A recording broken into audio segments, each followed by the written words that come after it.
over here now, right to your right. Yep, there you are.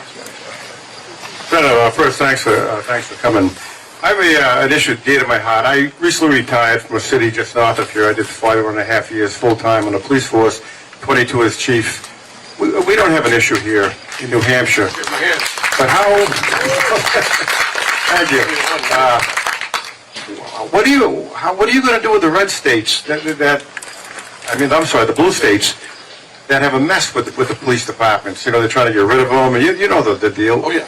Well, there's been communities all across the country. We've seen over 100 departments eliminate their police departments. Think about that.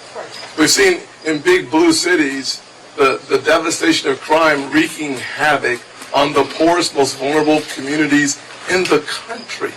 African Americans across the country, by and large, 81% want the same level of policing or more policing. The narratives are inconsistent with reality. And the folks who fought against in Minneapolis, the defund and close the department of the police department, were the African American communities.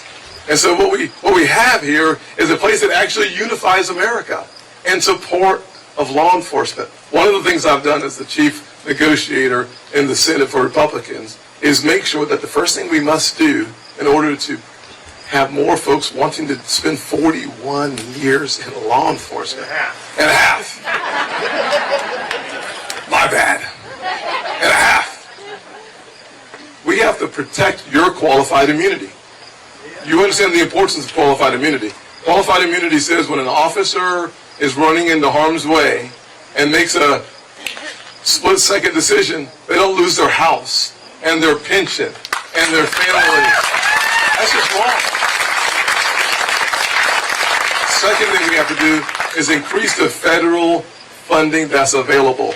The weight of my bills would have increased funding for our law enforcement agencies on a local level by over 400% increase. It's one of the reasons why I became the first non-Floridian to win the Florida Sheriff's Association Legislator of the Year just last year.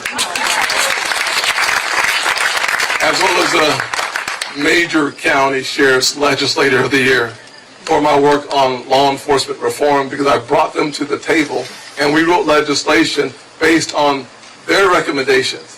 Having an elected official write police reform without talking to police is stupid.